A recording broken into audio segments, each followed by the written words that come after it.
Como e quando foi a criação dos anjos? Provavelmente da mesma forma que tudo foi criado. Quando Jó 38, versículo 7, relata que antes do mundo físico foi a criação dos anjos. O que vai acontecer depois de tudo, quando só haver a terra? Estaremos no céu, mas queria saber. Apocalipse 21 fala de um novo céu e uma nova terra. E relata também a nova Jerusalém descida do céu. Então, os salvos terão acesso ao céu e à terra.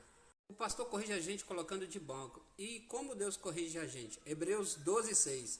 O Senhor corrige o que ele ama e açoita aquele que ele recebe como filho.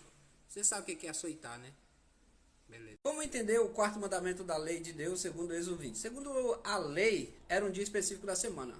Mas nós não vivemos na lei, então não tem problema quem guarda e quem não guarda. O importante é tirar um dia para o Senhor, independente do dia. O que é música do mundo? Música que não é gospel? Biblicamente existe esse dualismo? Quando eu vou ouvir uma música, eu vou ouvir uma música. Existe sim diferença entre música mundana, música secular e músicas cristãs. Existe. Como viver o amor? Essa pergunta é excelente, é uma pergunta muito inteligente. Aqui não dá para responder ela. Eu vou gravar um vídeo, vou disponibilizar no canal do YouTube Isaú Souza. Procura lá, a resposta vai estar lá. Obrigado pela pergunta. É preciso conhecer os idiomas bíblicos para fazer uma boa exegese? Não necessariamente, a pessoa não precisa saber do hebraico, aramaico e do grego para fazer uma boa exegese. Basta ser um bom leitor e com o auxílio do Espírito Santo vai ser um bom exegeta. Transformar maldição em bênção acontece de fato ou só com oração? Mateus capítulo 17 diz que tem caça de demônios só sai com jejum e oração. Porém, a partir do momento que a pessoa se converte ao Senhor, não vale encantamento, não vale maldição sobre sua vida. O que quer dizer salvação pela graça? Quer dizer que Jesus é suficiente, que eu só preciso de Jesus para ser salvo. Eu preciso confessar e aceitá-lo de todo o meu coração. É suficiente para me ser salvo. Como identificar um falso profeta? Muito fácil. Ele sempre vai dizer o que você quer ouvir. Assim também é aquele falso amigo que nunca vai aplicar a verdade para você, porque a verdade dói. E o falso profeta é desse jeito. Ver o irmão cair em pecado, qual a atitude correta a se tomar? A primeira é aconselhar do erro que cometeu para que não venha cometer novamente. E lembrar para essa pessoa que sempre vai ter você ali para ajudar a levantar, a estar de volta. Pastor, o que significa Hosana? Hosana significa salvar, socorrer, ajudar. Mateus capítulo 21:9 vai dizer: socorre no Senhor, ajude no Senhor. E você vai ver mais também sobre isso, Salmos 86:2. Quantos deuses você serve? Sem dizer Deus Pai, Deus Filho e Deus Espírito Santo. Deuteronômio capítulo 6, versículo 4. Ouve, ó Israel, o Senhor nosso Deus é o único Senhor. Por que os livros do cano não estão em ordem cronológica? A resposta é para uma melhor compreensão, para um melhor entendimento do leitor. Por esse motivo ela está de forma lógica e não cronológica. Os judeus vão receber o anticristo? Vão. Eles vão apoiar o anticristo até ver que o anticristo vai contra tudo aquilo que eles têm aprendido, que vai contra o Senhor. E aí eles vão reconhecer Jesus como o único e suficiente Salvador. A ansiedade em um cristão é normal? Não. Embora há muitos casos, Mateus capítulo 6, versículo 34 diz: para cada dia o seu mal, para nós não sofrermos antecipados. Um pouco é a falta de exercer a fé. O que é o anticristo? Um opositor de Cristo, um governo político e religioso que, quando o mundo estiver um caos, ele começará a resolver os problemas do mundo e o povo vão eleger ele como governo mundial.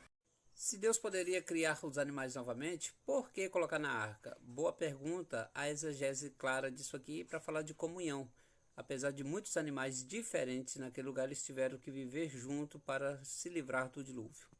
O que o Senhor me disse sobre a guarda do sábado? Uma coisa que tem que ficar muito clara é que a nossa salvação é pela graça e não de um dia específico da semana. Mas a palavra de Deus, Romanos capítulo 14, diz que quem faz separação de dias, faz para o Senhor. E quem não faz, também faz para o Senhor.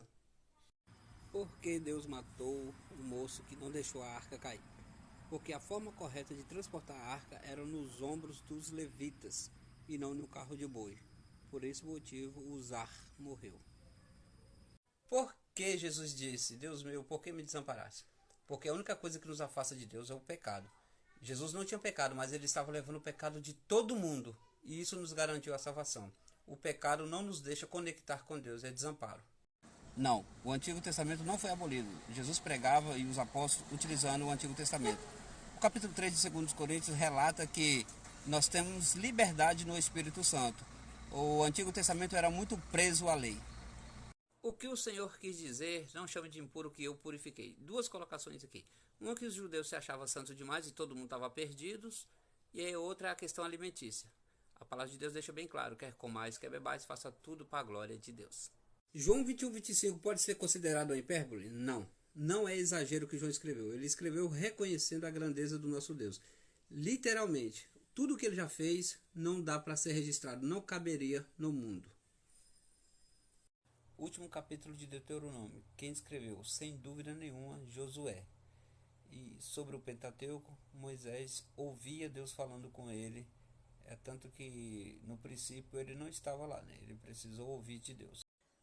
Deus perdoa todos os tipos de pecado, mesmo que sejam os mais horríveis. Sim, Deus perdoa todo tipo de pecado. O único pecado que não tem perdão é a blasfêmia contra o Espírito Santo. Eu tenho um vídeo sobre isso no canal Isaú Souza, procura lá.